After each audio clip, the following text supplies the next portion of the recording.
My people in the East, yo, you gotta wake up. Midwest, dirty South, yo, you gotta stand up. All my homies in the West, yo, you gotta wake up. Wake up, wake up, wake up, wake up. Wake up, wake up, wake up, wake up. Wake up, wake up. Wake up, everybody, no more sleeping in bed. No more backwards thinking, time for thinking ahead. The world has changed so very much from what it used to be. There's so much hatred, war and poverty. Wake up, all teachers, time to teach a new way. Maybe then they'll listen to what you have to say. They're the ones who's coming up. The world is in their hands. When you teach the children, teach them the best you can. Bring peace, do we mean it? Can you feel it when we scream it out loud? Do you believe that we need it? Do you believe that it could get right? Do you believe that the children of the world deserve a good life? Well, if you do, it's time to wake up your mind. We can make it better, and I know it might take some time, but we gotta start somewhere. How about with you and me? From us it goes to others, then we'll have our unity. All the doctors make the old people well. They're the ones who suffer, catch all the hell. But they don't have so very long before the judgment day. So won't you make them happy before they pass away? Wake up all the builders, time to build a new land. I know we can do it, long as we lend a hand. The only thing we have to do is put it in our minds. Surely things will work out. Rise and shine, beloved. That is Wake Up Everybody by Brandy, Mary J. Blige, Missy Elliott, Wyclef, I don't know the name, sorry, Jean, and Ashanti. You can find it on YouTube. And just a powerful, powerful song. And we are in the midst of a grand wake-up call and awakening. And it is very exciting. For me, it changed really the morning that I saw the Black Lives Matter painted on the street as ordered by the mayor of D.C. There was a huge shift for me in awareness that there is a lot more love, a lot more readiness to change, a lot more demand for change happening now than there is hatred. A lot, like not even compared. Of course, the news is going to highlight the negative for drama effect. And I'm not saying it doesn't exist. It clearly exists. But are so many people on the side of this movement because it's time, and it's been time for a long time. And it took the death of the succession of several things that happened in a row, but particularly the brutal, brutal murder of George Floyd in public view to really jolt us, including myself. So let's call in the light, our last day of Rise and Shine, Beloved. So call in the light as a tool of the spiritual warrior. It doesn't matter if you are of any religion. You don't even have to believe, really. But I'm sure all of us can lean into there's something bigger than us behind this universe. At least hopefully you can.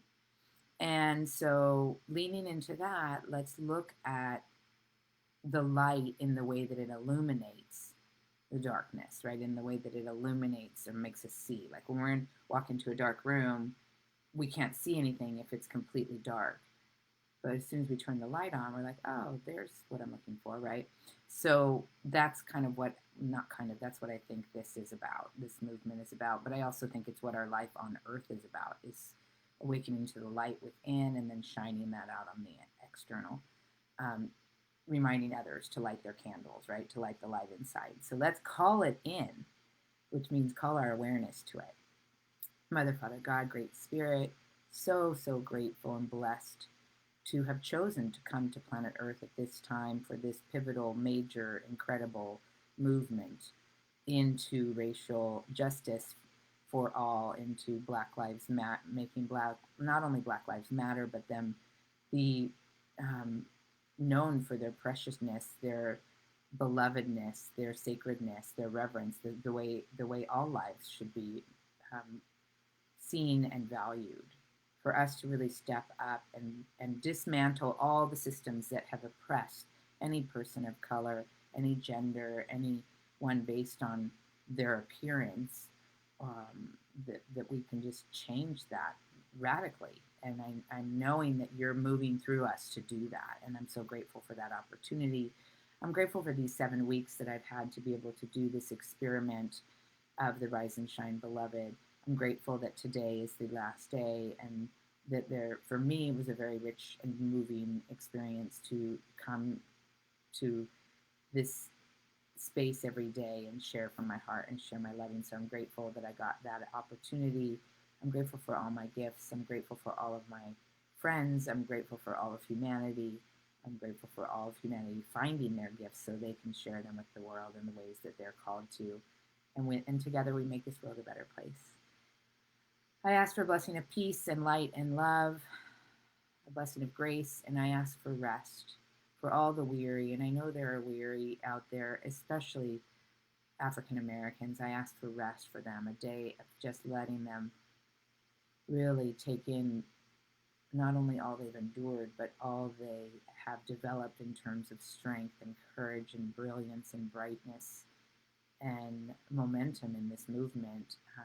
It's really quite miraculous, and I don't even know if I have the right word for it, but it's something to behold.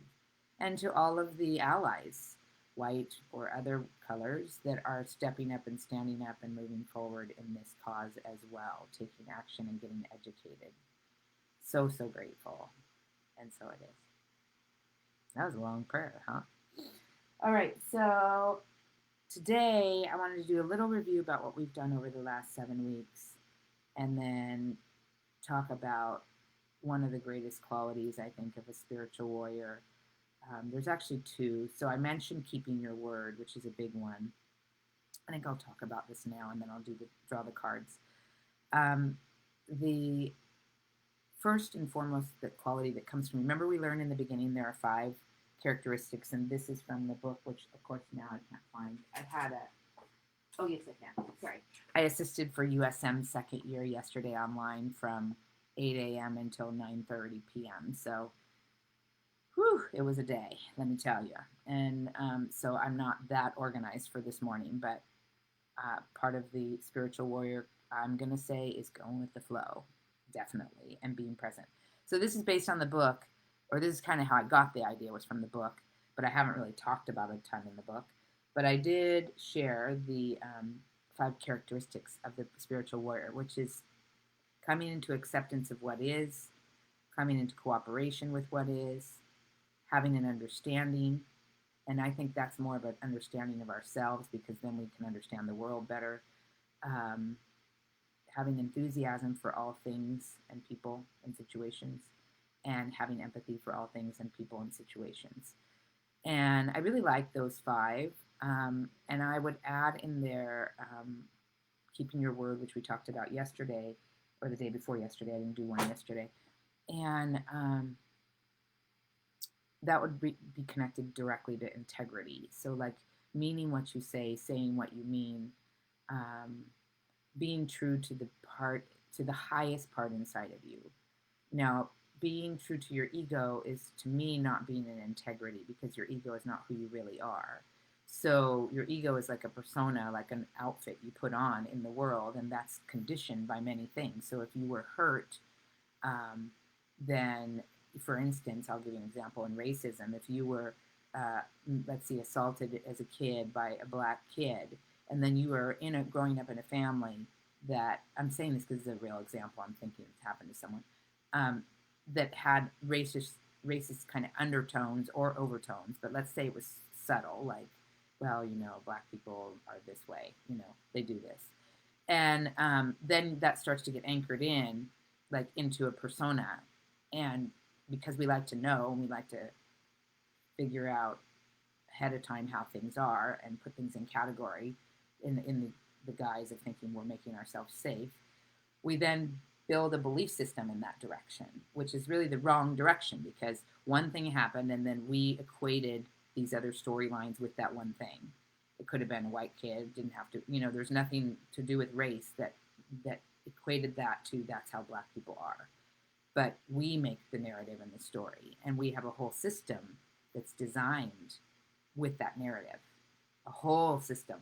I'm talking education, political, justice, housing, business models. Like it's all based on that. These types of people are this way. These types of people are this way. And so this is obviously what we're trying to break apart right now. But integrity, so back to integrity, it's really following the higher version of yourself. And to me, when I say the higher version of myself, it's the part that is the quietest. It's the part that is the most present. So it's not a storyline. So if anytime I'm following a storyline of this is how something should be, that's a clue that it's probably the ego speaking, right? There's an innate knowing of what's kind and what's not kind, what's compassionate, what's not compassionate. I definitely have that as a barometer, but I'm not following a storyline of I'm a spiritual person, so I should act like this.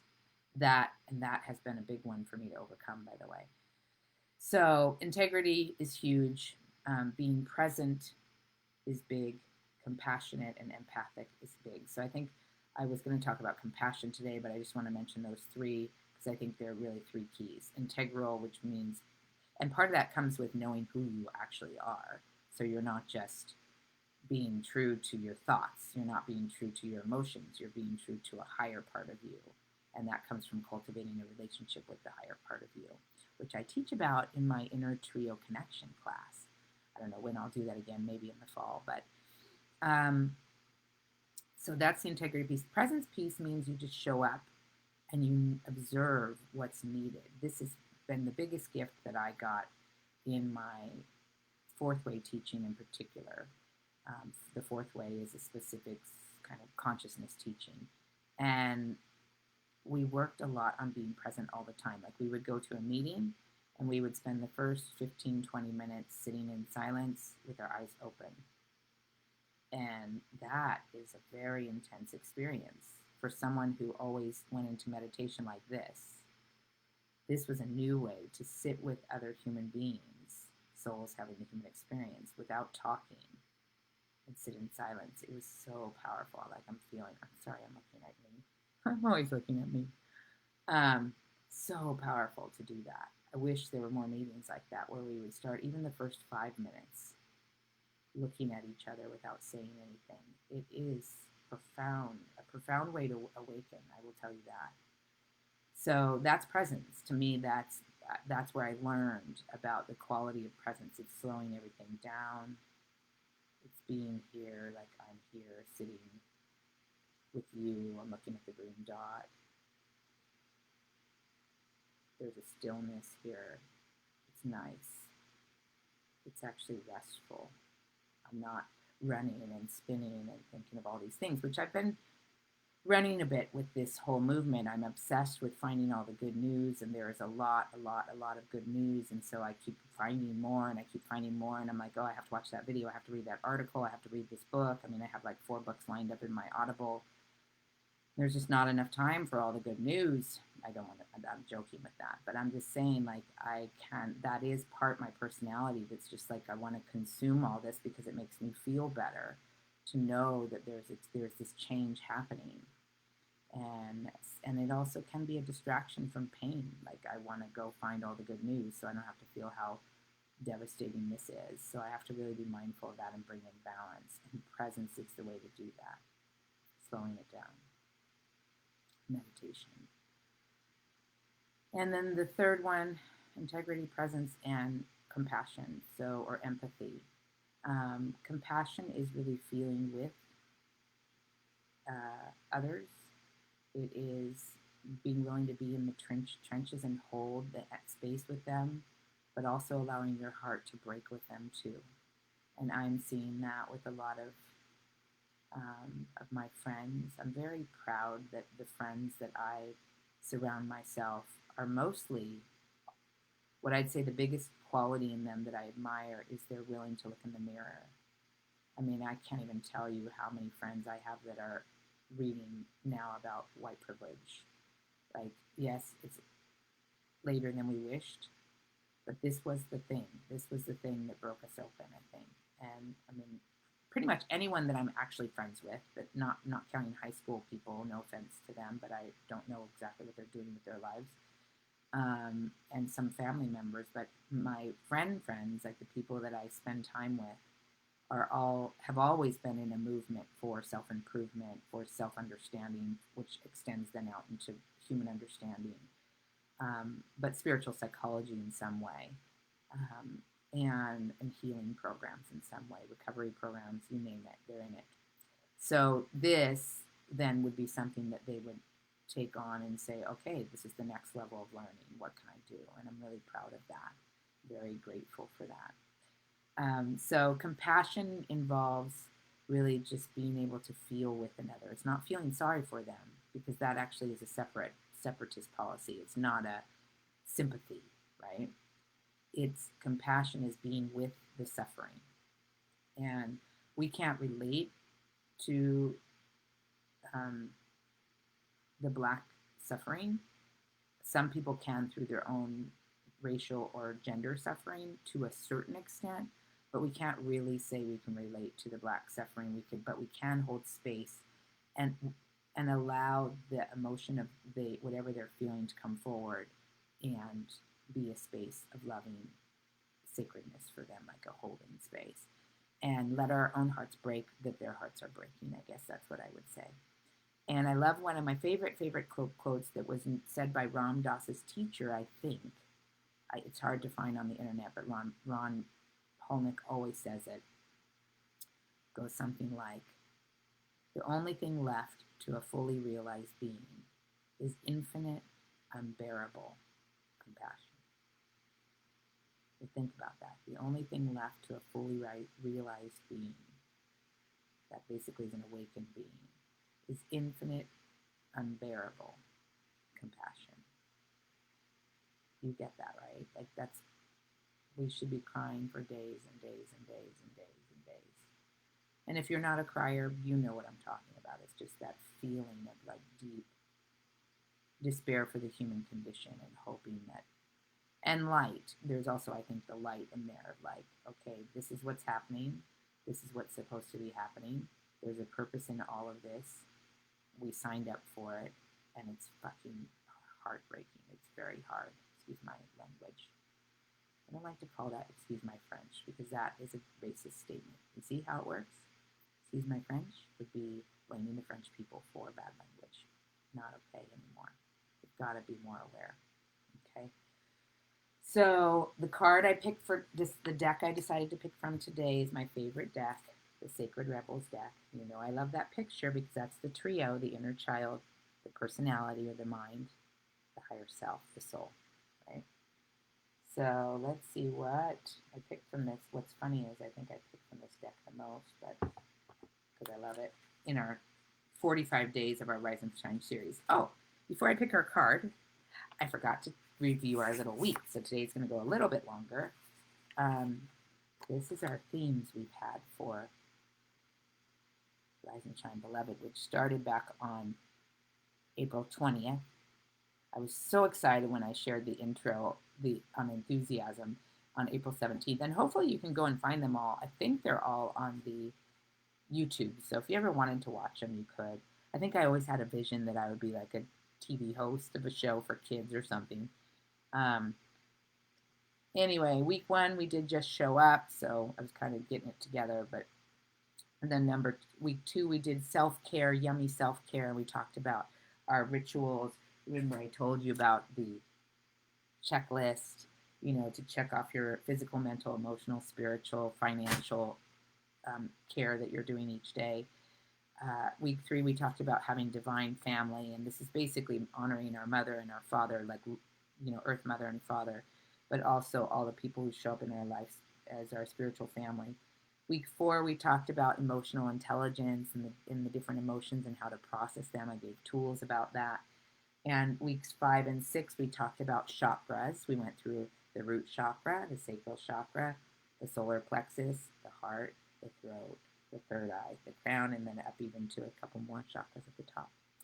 And this brings us to our final week this week, which is spiritual warrior and being a spiritual warrior. And I thought, what a perfect time, given what we're going through right now, to really focus in on the qualities and characteristics of a spiritual warrior. So we talked about calling in the light. We've talked about meditation. We're talking about integrity and keeping your word. We talked about presence and compassion and empathy for all. And I think the last thing I'll say on that, because it just occurred to me, is communing with your soul. I do this trio process where I talk to my child, my present self, my higher self, but communicating with this. I say the three parts, but if you want to just do the direct line to spirit, do that. But asking even each day, and it could be, for me, I'm very called to be a part of this movement. It feels very essential for our lives to continue on this planet. And I'm tuning in each day and saying, what's mine to do today? I have some other things that I'm doing to keep me accountable, but it's like, I don't want this moment to this movement to go on and me not be a part of it. Like, that feels like it's really all hearts on deck right now. And so I'm communicating what action should I be taking today. Like today I'm doing a white accountability group that I'm starting to actually have these conversations, and it's a very specific group, small group, like 6 people that are it's a story, but anyway, it's a special thing for me to be able to share in this way with this group. And so I think that's all I want to say right now. So just taking some sort of action and being accountable with that action that you feel moved to do. I mean, it should be genuine. Don't make yourself do it. You say, like, Spirit, I want to do something. What is it that I can do? And then you do it, right? Keep that way, and then you keep your word. So let's pick our card from our Sacred Rebels deck. Boop. Whoa. Ooh, Pandora's Gift. Yikes. Her name Pandora scares me. Ah. Okay, let's see what it says. But we don't know. These are always some gem in here, right? Pandora's Gift. Ironic that the card number is 45. You all know why I hate that number. Oh, that's racist toward the numbers. I'm not going to discriminate.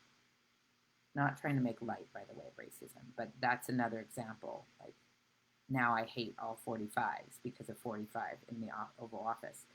Oh, I'm just sharing that because it's such a good lesson of how the wrong thinking gets in there. So don't outcast the number 45 forever because you associate with that person. That's a good lesson for me. Okay, Pandora's Gift. There is a mythic woman, much maligned throughout history, whose name means all gifted. Pandora lives within us as our curious nature, yearning to conquer chaos, evil, and darkness with the light of knowledge. She is the hopeful voice of our soul that asks the questions and, in doing so, triggers the process that brings the answers. Sometimes it is through uncomfortable learning that we find our treasure. Pandora reminds us that the process of learning can take us to places that seem like the end of our world, and yet all is not lost. Even now, the light within you is stirring for new revelation, new life, and new adventure. Isn't this perfect? Pandora is all gifted and all giving. Her presence invites you to forgo your belief in judgment. I'm going to hold you close to her. Let me see. Okay. All right. Now is the time to surrender the misplaced guilt that you have brought upon yourself or another, some terrible happening. It is time to let go of shame-based belief in punishment. This is the belief that you deserve to be brought to task over any perceived imperfection, or that your natural human journey somehow renders you inadequate. Pandora frees the soul from such torment. This is her gift. The human journey necessarily involves learning through experience. There is no shame in your learning process. Pandora's presence is the sign of a new time. a time to swap the notion of inherent shame for the acceptance of inherent divinity. From this moment on, how unstoppable you shall become. I'm going to leave it there. There's more. There's always more in this book. But, whoa. Let's release the shame, y'all. How about it? Oh, my goodness. All right. I'm going to pick a card. I have, and this is one you answer. Those are so basic, I'm not even going to answer them. Did that one already. So I'm going to pick, what am I committed to? I picked that one just because I wanted to. And then you answer in there, what are you committed to? And so we're doing this, we've altered, or this is morphed into what am the question related personally and globally. How perfect Pandora, right? I mean, it's so funny because when I picked it, I'm like, not Pandora, that's so scary. And then they're like, she's misunderstood. And if you think about it, it was the box of many gifts, right? But of all things for our learning. We don't get to pick and choose, right? All right, so what are you committed to? I'm asking that. For me, on a personal level, what am I committed to is, well, this is interesting. It's connected with the Pandora card. I'm committed to laying down any penance, any heaviness that I feel around needing to do something. And this is on every level, in the movement, Black Lives Matter movement, in the spiritual work, in even doing programs that I think I need to do. Oh, thank you. Hi, Leslie. It's great to see you. Oh my gosh. So that is any heaviness related to this. And I would say also on a personal level, what I'm going toward is I want more rest and partnership with spirit. So it's like if I'm turning this all over to spirit every day, like, spirit, what's mine to do? What do you want me to do? But we're partnering, so it's super fun. Like, I'm like, come on, spirit, here we go. We're going to go to a protest. Come on, spirit, here we go. We're going to make some calls. Come on, spirit, here we go. We're going to write this message, right? I love that, Bobby. Committed to living without judgment. That's another one for me to work on as well. And I'm softening. I'm committed to softening my heart around judgment of particularly people that are middle of the road. That's where I'm having the most judgment right now. I don't want to be involved. Those people I'm having to work with. So forgive me if I'm coming across as snarky at times, but it's a work in progress. On the more global level, on a bigger level, I am committed to being a part of this movement in whatever ways that I can, like whatever feels life-giving and nourishing. It's not that it has to feel great, but I also want it to feel like a yes inside. And so there are many, many ways to get involved, and I'm having to really discern which are the ones that are my calling. And so I'm excited about that. All right. And let's see, I know there's something else I wanted to share. So this is the last day. It's bittersweet. I will tell you that I started, oh my God, I'm at 30 minutes. I could really talk. I started this movement because I had a whole bunch of these cards and a whole bunch of fun things. And I was like, I should get rid of them. I was in a lot of judgment about it. Like, what's wrong with me? Like, why do I have all these things, these decks of cards and stuff? And just full on judgment about it. And then I heard this voice say, which is I felt with spirit, why don't you share what you have? Like a teacher, and many of you know I was a kindergarten teacher, and I love teaching. I love having props and sharing tools and things like that. So I got this idea, and I was so enthusiastic about it. And to be honest, 98% of the time I was very enthusiastic about this. The hard bits for me was that there were many days that people didn't tune in, and I felt really sad, and I had to work through my own feeling that nobody cares about my message. And so it was a lot of interesting, it was an interesting ride, I'll say. But I did feel called to stick it out until I felt called to not do it anymore. And last week, after doing the 2 weeks of chakras, which was pretty intense because I had to prepare more for that, I realized I wanted this week to be my last week. So I will still come on Facebook Lives and randomly do them. I'm doing a story time after I think I'm going to do this one, My Breath Loves Me. Just feels like a good one right now to do, um, even though, yeah, I don't know if I'm going to do this one. I'll pick another one. So I'm not going to do that one. I'm going to do this one, I think, Breathe With Me. I have a few here that I want to do. Um, anyway, my point. I will still be doing story times, just random times. I will still be doing Facebook Lives, just random times, just not a daily thing. And also, I had committed to a my Solutions Wisdom Circle. Bobby, you know about this, and I'm not going to be doing it. And Joanne knows about it as well. She's still on here. I'm not going to be doing it tomorrow. I think I'm stopping it. I have to go to LA for a dentist appointment with my brother.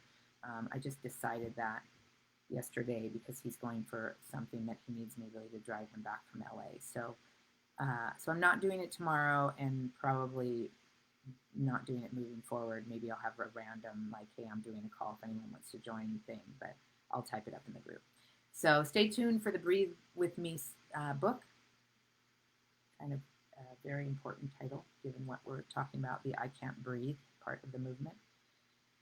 I love you all so much. Thank you for those of you who have tuned in. Thank you for your connection to your heart and to this kind of thing, consciousness and spirituality and growth and everything else. And I look forward to being with you in other ways. Blessings, and I love you.